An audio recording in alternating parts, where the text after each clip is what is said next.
YouTube land was good. It's your boy B Heard, aka Brian, aka Prince, aka Prince for G without the hating. If you don't know me, future FGC commentator here to talk about NEC 2019, the final stop on the Mortal Kombat Pro competition, the most important one as well, because we kind of have some places decided, but not all, as far as the website goes on the day after the tournament. I'm not too sure about every spot, but I know a good majority of the spots. So we're going to go over that later, but without a further ado, let's get into the results and then just talk about it as in general. And then I just kind of want to talk about Mortal Kombat 11 as a whole, and what you'll see on this channel. Kind of got my One Piece, how they be having the capes on. I'm the captain now. You see it, yeah, big One Piece fan here. But NINJAKILLA ends up taking first place with Johnny and Liu Kang. Majority of Johnny, I think he played a little bit of both. I want to say he played a little bit of Showstopper. I want to say he played a little bit of Outtake. The kid's talented. And if anything, NINJAKILLA is living proof of, hey man, just grind. Whether you could grind offline and go to a local, even if it's a small local, if you could grind offline and you're going to NLBC or, Wednesday night fights, whatever you could do to grind. Because, he was an online warrior for the most part, and that's what everybody kept saying before, MK11 was really a thing. Oh, NINJAKILLA is just an online warrior. He can't do it. In the current standings, he's third behind the two best players, which kind of holds true to his testament and his work ability. NINJAKILLA killed it. Simple as playing. Second was Sonic Fox. They only played Collector, and they said that they was going to do that this weekend, and they did. Question for the chat. I guess this would be a question for the comment section.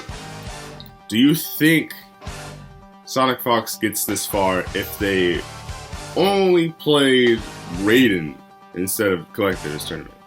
They were very high on Raiden before the tournament and Collector, to be honest, but they decided to go with Collector. Obviously, Collector's always kind of been an issue character. I remember, obviously I'm not no Sonic Fox, but I remember playing one of my good friends named Zenified on Xbox, and he would pick Collector. He's also a weird guy, but I remember wow, this character has a lot of tools. Even though he wasn't strong, or I still don't really feel like he's strong, but then again, it's in the eyes of the beholder and what you find out and what works. Of course, some characters are gonna have better buttons, and some characters are gonna have a 10 frame mid, a 9 frame mid, and they're just gonna have the tools and assets that they need. But some characters are diamonds in the rough, and if you take the time to lab that matchup, a lot of people don't. So, Sonic Fox is also one of the best players in the world, so they're going to be good regardless of who they pick in this situation. I'm not surprised to see them in second, but it just depends. If you lab the matchup, you can go far. Arm Kratos was definitely the surprise this tournament. I not to disrespect him in any sort of way, but there's always that one player that just emerges from the tournament and has a shine, and that's the player that represents this tournament, and that was definitely Arm Kratos, especially what he was able to do with Shang Tsung. We didn't really see a lot of Shangs. Well, we did.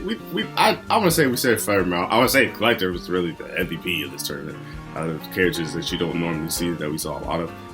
But Arm Kratos, man, he did something so smart, and this is why I love NRS for allowing restreams to happen for everybody, because I was watching Katana Prime's restream, and Katana Prime was breaking stuff down as the match was going on. Now, not to say that the commentary job, which, shouts out to you, I think Big D did a phenomenal job, Destroyer did a good job, Aquaman, Darth Arma, but the thing I loved about watching the restream with KP is he was breaking it down as to I think Sonic Fox was playing Arm Kratos, and Sonic Fox did the close teleports a lot of the times. So Arm Kratos started to check everything with 1-1 string with Shang Tsung, and this is what KP was saying. And I was learning as I was watching this matchup.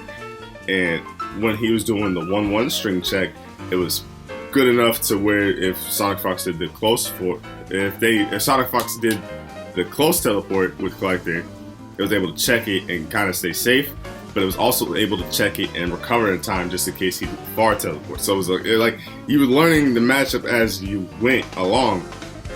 And Shang Tsung is a great player. And I think he played Warlock against that matchup, but I don't. Did he play Soul Eater? I want to say. I don't know if I saw Soul Eater from him per se. I know I saw it over this weekend, but I don't know if I want to say it was him per se. But yeah, Arm Kratos had a great weekend. That's the only unfortunate part about this bloodbath is I don't think he went to a lot of tournaments, so this placing doesn't really help him. But if anything, it makes you fearful, and you have to lab Shang for the LCQ, which we will get into. Fourth place went to Combat. Combat, I think, had a great weekend. Just playing crisp. The gears looked nice. The Baraka, always nice. I think he even debuted it. Well, I don't know about debuted it, but he did play some Kodokan. I haven't got the chance to see his Kodokan until this tournament, so that was hyped to see. Samij going Cassie Cage all the way. Looked well, played well. I think he needed Sonic Fox to win, and Sonic Fox did that, so he qualified. Splash, great Kung Lao player. Finished 5th as well. 5th for Samij and Splash. Dragon finished 7th and Scar finished 7th. I don't look nothing. They were at loser side. I don't think nothing of it. If anything, they're just getting ready for the finals. And on top of that, Scar played Splash. Kung Lao was a Kung Lao mirror match, which is definitely mental on the brain. Like, you got to be ready for a Kung Lao mirror match. But I think Scar's not worried about this. Also, Dragon wins Sindel. I hope he picks Sindel in the tournament that he can. So noticeable 9th place finishes. Deoxys with Jackie. They said he on Event Hubs. They said he played Devora, but I don't remember seeing the Devora all weekend. Now he could have. Then again, there was matches that were offline as well, or not streamed. Excuse me. But yeah, Rewind with Johnny Cage the whole way. Rewind with Sharp. The Mighty Unjust played Aaron. New great characters. Did a phenomenal job. Gurr finished in 9th. Gurr gets some heartbreaking finishes. I swear he does. Gears the whole way. Respect it. Doom played Sonya, finished 13th. K7 Show Off played Sub-Zero, finished 13th. Deadly Rebel, I thought he had a good showing, especially with Collector, finished 13th. And Biohazard, Kano main, plays Ripper. Kind of showed me the light. Rat Bag is the new variation, I believe, with Kano. And that made Kano fun, and I was playing Kano like heavy, but I also got the inspiration from watching Biohazard and a couple of friends that I know. So the fact that he was able to display the Kano on a high level and get as far as 13th like he did was pretty cool to see. Also, he played Terminator, and I think he's the highest placing Terminator out of this weekend. And Terminator's first tournament was this weekend. So the fact that we got to see some and see some high level Terminator, can't go wrong with that. Also, Biohazard, I think Fatality, Sonic Fox, which was kind of interesting after the first game. But if you can set the tone early, you set it. Where to begin after the results? Let's just talk about the standings. And this is the standings that I do know, especially with Jelly Jiggler and Samij qualifying. So that was like 11 and 12 for sure. I don't know about 13th, 14th, or 15th because it's top 16. And I know there's like 3 qualification spots because of the Canada region. So I'm guessing, Biohazard or Honeybee won that. And then there's the international region. And then there's Europe region. And I'm not sure. I feel like I don't know who won that actually. Because I think that was going on at the same time. But I don't know if that was like the final standings to add up or if that was the final standings to qualify. So excuse my French. So I'm only going to talk about the people that I know are qualified right now. And that's Sonic Fox at first place, Dragon at second place, NINJAKILLA at third, Tekken Master at fourth, Foxy Grandpa at fifth, Dizzy T or TTs. At 6, Deoxys at 7, Itani at 8, Rewind at 9, 10 at Scar, Jelly Jiggler, aka Tweety, at 11, and 12 at Samij.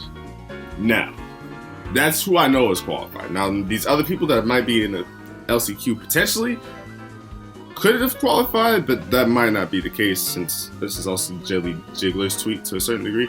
So that might be the people who are still in the LCQ, which are Kratos, Combat, Splash, Video Games Yo, Wise, DJT, Kevo, Rebel, K7, Gambler, Silverrock. And that's the LCQ. The LCQ, bro. And I don't think they're gonna do it as far as like the LCQ will verse somebody in the middle. I think they're gonna keep it traditional where the LCQ is probably gonna have to play Sonic. Which, if anyone would have an advantage of not knowing their opponent until the weekend of, it would be Sonic Fox. Because Sonic Fox, adaptability, how many characters they play, is truly like a guess who situation. Also, they play all these characters at elite level. Like, Sonic Fox has to be the perfect training partner because they can play whoever they want. And if I win an LCQ and I'm hyped that I won and I'm in the tournament and my first opponent is Sonic Fox, I'm like, bro, who do I train for? Because like before this tournament, Sonic Fox wasn't talking about Raiden or Collector at all, and now you have to worry about Raiden, Collector, Johnny, whoever Sonic Fox wants to play. Devora, like, there's so many characters. Now, the interesting part about this bloodbath of the LCQ, the people that's already in, is the tournament's not till March. The last chance qualifier is not till March. And I know what you're saying, but be heard. It's December. You know, the year's not up. You mean March, like March as in next year? Yes, March as in next year, like 2020 March. This game could change so much before that, which is crazy. And it also depends on your training regimen. How do you go about it? You know what I mean? How do you go about training when the finals is not till March 2020? Do you grind every day until your eyes bleed and, you know, be ready for March 2020? Do you take a break? If you're a Sonic Fox, is Mortal Kombat put on the back burner and you worry about Dragon Ball Z or Soul Calibur or whatever? Or, I mean, if you're any guy or any person that like plays NINJAKILLA, like, are you just gonna grind MKX or something? Like, there's so many questions and so many factors that it actually excites me for the tournaments that are early season, like St. Cal standoffs in February. I don't know if they're gonna have Mortal Kombat 11, but they could. Kumite in Tennessee is in January. Frosty Faustin's in January. Frosty Faustin is going to be a big anime tournament this year, and that's in the Midwest, and where Chicago is where the finals is going to be. And I'm guessing the last chance qualifier, but I think the last chance qualifier for Injustice 2 was in California, if I'm not mistaken. I feel like, but yeah, like, how do you go about it? Like, and also, but that's the thing that's hype is like the finals is not till March 2020. So it's going to make the bigger tournaments it's going to make the small tournaments that are not in the season bigger in a sense. Because it's like when else are you going to get the tournament experience if you don't have the training partners of like a Samij where they can fight Dragon and Rewind and fight whoever, like, or the people who are cool with people are going to fight the top. But even then, they might not. It might benefit you to be a Scar and fight your boys in Texas more so than to fight, you know, like your friends like Rewind and Sonic. Like, I'm just giving examples because you might have to fight them in the tournament. You know what I mean? Like, who are you going to train with? I think it's like they give you so much time, because it's one thing, because most CPT tournaments, I know I'm saying cuz a lot, my bad, but most tournaments and pro series usually give you about a month. So you kind of stay in the loop of things. You stay in the norm of things. I'm going to train in this game and I'm going to play this game to a T. Fam, we got 3 months. We got 3 months. And if anything, this game could change back to the beta. If I'm not mistaken, I think the beta, you could basically hold crushing blows. Like, I remember Baraka doing a lot of crushing blows in a single combo. I hope that Mortal Kombat 11 becomes nutty in that sense. In the sense of, I want to see creativity. I'm not saying that the combos are bad, but I want to see a difference between like a Splash and Scars, Kung Lao's example. Like, I don't want people to switch to Johnny Cage because they know that they do like back 3-4 into Fireball and they're +6. Not saying that you can't be +6 in that situation all the time, but I just want to see different stuff. I want to see that the character loyalists are loyalists for a reason, and not that you could just pick it up and play. And I think Sindel is a good example of that. Sindel has 3 variations that are kind of super unique and super interesting. I think Terminator does too. I think Terminator has some faults in the neutral, and I think that's why some people don't pick him.